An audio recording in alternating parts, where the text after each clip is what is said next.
अस्सलाम वालेकुम दोस्तों, उम्मीद है कि आप लोग सब खैरियत से होंगे। आज की वीडियो बहुत ही इंटरेस्टिंग वीडियो है। इस वीडियो में एक औरत ने अनीस रुचारिया से सवाल किया, लेकिन अनीस रुचारिया ने उसका जवाब बहुत उल्टा दिया तो हिंदू औरत को गुस्सा आया और उसने हिंदुओं का सारा राज पाश कर दिया। दोस्तों वीडियो बहुत ही इंटरेस्टिंग है, इस वीडियो को मिस ना करें। और इसी बारे में डॉक्टर जाकिर नाइक का भी बहुत बेहतरीन सा बयान है। वीडियो को आखिर तक देखिए, हमारी वीडियो को लाइक और चैनल को सब्सक्राइब कीजिए। भाई कपड़े मर्यादित ही होने चाहिए। हमारे बाप दादों ने तो यही सिखाया। जो मैंने सीखा है वो मैंने बताया कि कपड़े मर्यादित होने चाहिए। पर लोगों को सूट सलवार और साड़ी मर्यादित कपड़े। अगर आप कह रहे हैं ना कपड़े ढके हो तो मेरे को तो हिजाब पहन लेना चाहिए। उस हिसाब से पहनने की जरूरत नहीं है। वो तो सबसे ढका हुआ होता है। आपने अच्छे कपड़े पहने। मैं मर्यादित हूँ, लेकिन आपको मेरा बैकग्राउंड नहीं पता। क्या पता मैं रात को पार्टी करती हूँ, क्या पता मैं शराब पीती हूँ, क्या पता मैं घूमती हूँ, घर ले जाती हूँ। हाँ मैं पीती हूँ। बहुत अच्छा। तो मेरे कपड़ों से आप मेरे कैरेक्टर को जज नहीं कर सकते। तो आपने शराबियों से बात करने बिठा दिया मेरे को आज। एक मिनट, आप अपनी भाषा का मर्यादा रखें। आप अपनी भाषा का मर्यादा रखें। शराब पीने वाला शराबी नहीं होता। पहले शिव जी क्या करते थे? शिव जी क्या करते थे? देखिए, मैं अब जैसे इन्होंने ये मेरे पे बोला तो मैं भी कुछ बोलना चाहती हूँ। उसका जवाब इनसे लेंगे कि कई बाबाओं के धोखाधड़ी के अंदाज भी है कुछ निराले। कोई धर्म के नाम पे ठगे तो कोई क्रिमिनल चार्जेस में फंसे, कोई रेप में पेरोल पाए तो किसी को अननेचुरल सेक्सी भाए। अब इस पे क्या बोलना चाहेंगे? आप जनता फॉलो करती है आपको, तो भगवान ना करे कुछ और निकल आए तो उस पर आप क्या कहेंगे? पानी पियो छान के और गुरु बनाओ जान के। मान्यवर जाकिर नाइक जी को नमस्कार। मैं लालचंद आर्य, नयाबास आर्य समाज मंदिर से। सबसे पहले मान्यवर रोशनलाल जी से एक सवाल करना चाहता हूँ। स्वामी दयानंद सरस्वती ने जो अपनी जीवनी में लिखे 7 प्रकाश में, उसमें श्री कृष्ण जी को योगी राज श्री कृष्ण का है, जबकि कि उनकी कोई बीवियां नहीं थी। एक के अलावा उनका नाम था रुक्मणी और उनसे ही बच्चा पैदा हुआ था पदुम। इन्होंने एक इल्जाम लगाया आर्य जाति पे कि श्री कृष्ण जी की 11,000 पत्नियां थी। कृपा आप समाधान करें और इसका जवाब आप पूर्ण लें इनसे कि इन्होंने जो इल्जाम लगाया है क्या वो सही है या गलत है।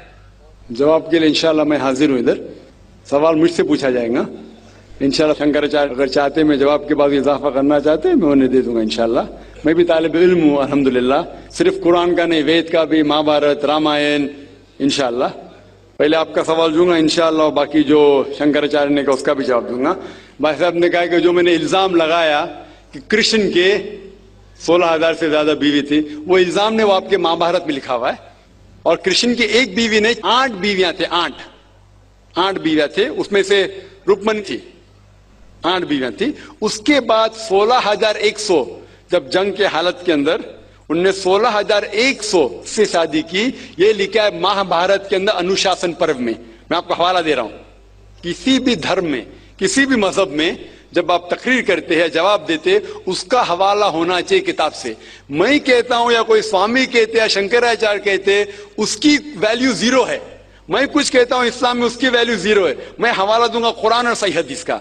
तो मेरे तकरीर में जितनी भी मैंने बात इस्लाम के मुतालिक की, उसका हवाला दी। चैप्टर नंबर सूरह माइदा चैप्टर नंबर 5 वर्स नंबर 1, या सही बुखारी वॉल्यूम नंबर 4 हदीस 46। तो ये जो हवाला मैं दे रहा हूं, ये महाभारत में लिखा हुआ है अनुशासन पर्व में कि श्री कृष्ण ने 16,100 एक साथ में, 8 पहले थे, तो वो 8 को जुड़ के कुल मिला के होते हैं 16,108।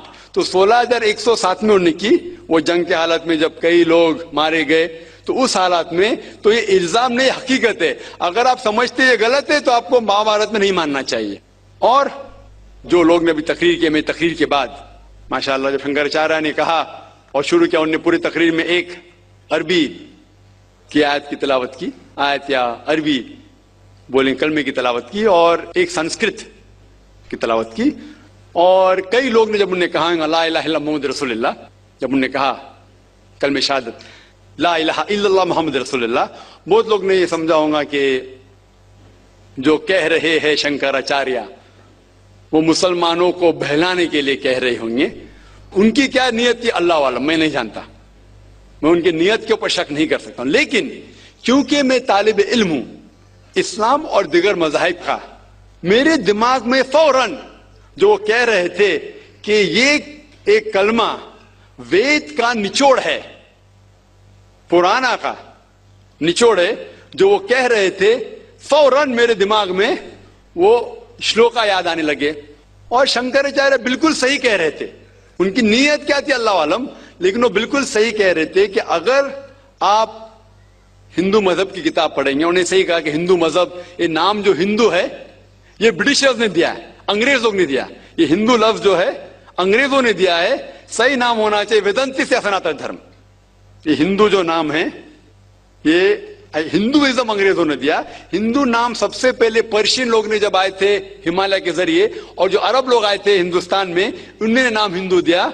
और आप इंसाइक्लोपीडिया ब्रिटानिका में पढ़ेंगे वॉल्यूम नंबर 20 रेफरेंस नंबर 581, उसमें कहा गया है कि Hinduism is a group of beliefs for people living in India.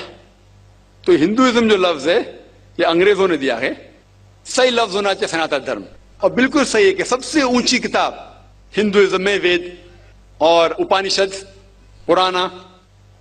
अगर आप पढ़ेंगे छंदोग्य उपनिषद अध्याय 6 सेक्शन नंबर 2 श्लोका नंबर 1, उसमें लिखा गया है एकम एविदित्यम, भगवान एक ही है, दूसरा नहीं है। श्वेताश्वतर उपनिषद में लिखा हुआ है अध्याय 6 श्लोका नंबर 9 में, नाचस्य कशिज जनिता न चदीपा, ये संस्कृत कोटेशन है, इसके मानी होते कि उस भगवान का कोई रब नहीं है, ना कोई वालिदैन है, उसका ना कोई पालने वाला है, ना वालिद है ना वालदा है। आगे आप पढ़ेंगे लिखा हुआ है श्वेताश्वतर उपनिषद में अध्याय 4 श्लोका नंबर 19 में, न तस्य प्रतिमा अस्ति, उसके जैसा कोई भी नहीं है। और सारे किताबों में से जो सबसे ऊपर किताब है जिस तरह शंकराचार्य ने कहा वो है वेद, और 4 वेद है, ऋग्वेद, यजुर्वेद, सामवेद और अथर्ववेद।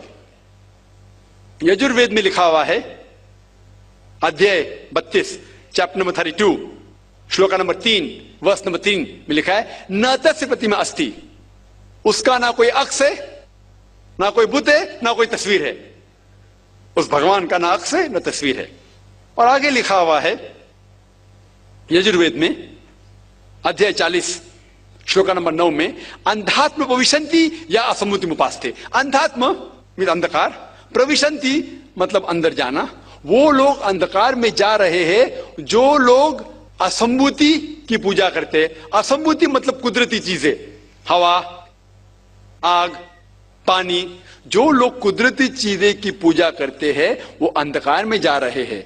और आगे श्लोका कहता है कि वो लोग और गहरे अंधकार में जा रहे हैं जो लोग संभूति की पूजा करते हैं। संभूति मतलब बनाई हुई चीजें, मतलब टेबल, चेयर, गाड़ी, बुत, ये जो बनाई हुई चीजें हैं उसकी अगर पूजा कर रहे हैं तो और अंधकार में जा रहे हैं। और आप पढ़ेंगे ऋग्वेद, चारों वेदों से सबसे ऊंचा वेद है ऋग्वेद। ऋग्वेद में लिखा हुआ है जिल्द नंबर 1 बुक नंबर 1 किताब number 1 him number 164 shloka number 46, एकम सत विप्र बहुधा वदान्ते, जिसके मानी है सच एक है, सच्चाई एक है, भगवान एक है। और संत लोग भगवान को मुख्तलिफ नामों से पुकारते हैं लेकिन भगवान एक है। और जो उनने संस्कृत में श्लोक पढ़ी वो आदि श्लोक थी, पूरी श्लोक में पढ़ूंगा इंशाअल्लाह। वो श्लोक जो उन्होंने पढ़ी वो ब्रह्म सूत्र है, हिंदुइज्म के ब्रह्म सूत्र है। एकम ब्राह्म द्वितीया नास्ते, आदि पढ़ी पूरी है। एकम ब्राह्म द्वितीया नास्ते नहना नास्ते नास्ते किंचन, जिसके मानिए भगवान एक ही है, दूसरा नहीं है, नहीं है, नहीं है, जरा भी नहीं है।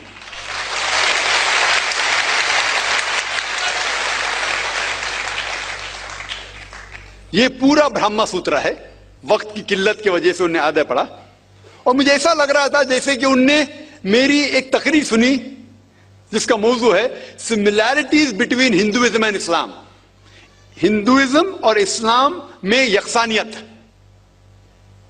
ये हो गया पहले पाठ कलमा का, ला इलाहा इल्लल्लाह, ना कोई माबूद है अल्लाह के सिवा। अब दूसरे पाठ है मोहम्मद सल्लल्लाहु अलैहि वसल्लम, मोहम्मद रसूलुल्लाह, मोहम्मद सल्लल्लाहु अलैहि वसल्लम रसूल है। और अगर आप पढ़ेंगे इसके ऊपर एक तकरीर में दी है सिर्फ मोहम्मद सल्लल्लाहु अलैहि वसल्लम के बारे में जिक्र दीगर मज़ाहिब की किताबों में, खुसूसन हिंदुइज्म के। और अगर आप पढ़ेंगे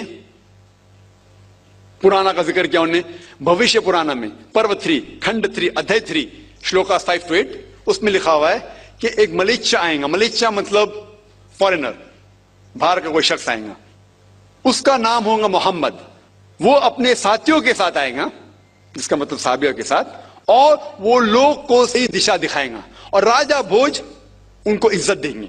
आगे बढ़ेंगे आप भविष्य पुराना पर्व 3 खंड 3 अध्याय 3 श्लोका 10 से लेके 27 तक। उसमें लिखा हुआ है कि ये शख्स आर्य धर्म को फैलाएगा, सच्चा धर्म को फैलाएगा, और इस शख्स के मानने वाले दाढ़ी उगाएंगे, सिर पे शेंडी नहीं रखेंगे, लोग को नमाज के लिए बुलाएंगे, एक इनकलाब दुनिया में लेके आएंगे, गोश्त खाएंगे लेकिन सूअर का गोश्त नहीं खाएंगे, और ये सच्चाई फैलाएंगे। उनका नाम है मुसलमान।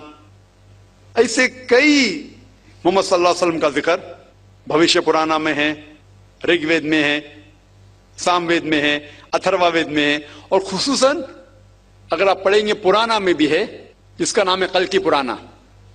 और कल की पुराना अगर आप पढ़ेंगे अध्याय 2 chapter number 2 verse number 4, 5, 7, 11 and 15, जिसका भागवत पुराना में भी जिक्र है, volume number 2 verse number 18 to 25, 18 से 25 तक, जिसमें कल की पुराना का जिक्र है। कल युग में एक शख्स आएंगे जिसका नाम है कल की। उनके वालिदा का नाम है सुमति और वालिद का नाम है विष्णु यास। सुमति के मानिए अमन, अमन करने वाली। और हम जानते हैं कि हमारे पैगंबर आखिरी पैगंबर सल्लल्लाहु अलैहि वसल्लम के वालिदा का नाम था आमिना, जिसका मतलब है अमन फैलाने वाले। और विष्णु यास मतलब भगवान की इबादत करने वाला। और हम जानते हैं मोहम्मद सल्लल्लाहु अलैहि वसल्लम के वालिद का नाम अब्दुल्ला था। इस तरीके से मोहम्मद सल्लल्लाहु अलैहि वसल्लम के आने का जिक्र कल की पुराना में है और भागवत पुराना में भी है। तो इस बुनियाद पर ये पूरी तकरीर कर सकता हूं मैं 2 घंटे के लिए, 4 घंटे के लिए, सिर्फ मोहम्मद सल्लल्लाहु अलैहि वसल्लम का जिक्र हिंदू मज़ाहिब की किताबों में। अभी वक्त नहीं है, लेकिन ये दोनों जोड़ के जो शंकराचार्य ने बिल्कुल सही कहा, ला इलाहा इल्लल्लाह मोहम्मद रसूलुल्लाह, के निचोड़े का ना कोई माबूद है अल्लाह के सिवा, और मोहम्मद सल्लल्लाहु अलैहि वसल्लम के पैगंबर है। लेकिन आखिरी में हमारे मोहतरम शुएब साहब ने कहा कि अल्लाह उन्हें हिदायत दे, और मैं भी अल्लाह ताला से दरखास्त करता हूं कि अल्लाह उन्हें हिदायत दे। ना ही सर कटाने की इस्लाम के लिए, इस्लाम के ऊपर अमल करने के। हो सकता है कि काफी चीज पर अमल करते होंगे, लेकिन मुकम्मल जिस तरीके से कहा गया उनके वेद के अंदर कल की पुराना में, एक शख्स आएंगे जो आपको सीधी रास्ता दिखाएंगे। वो जिक्र है कल की के बारे में, जो जिक्र है मोहम्मद सल्लल्लाहु अलैहि वसल्लम के बारे में, और उन्हें इस्लाम की किताबें पढ़ी अल्हम्दुलिल्लाह सुम्मा अल्हम्दुलिल्लाह। और इंशाअल्लाह मैं भी दुआ करता हूं कि अल्लाह ताला शंकराचार्य को हिदायत दे।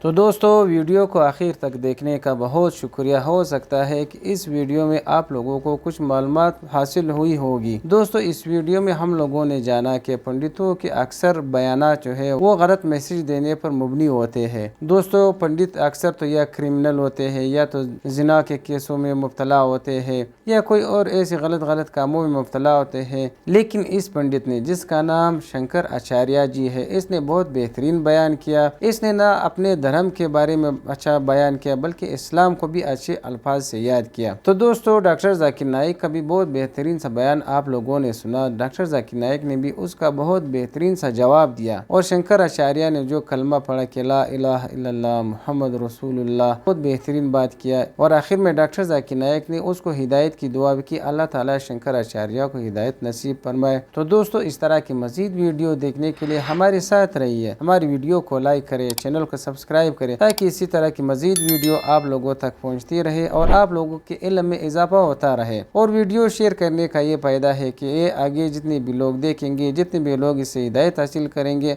उसमें आप हमारे साथ बराबर के शरीक है।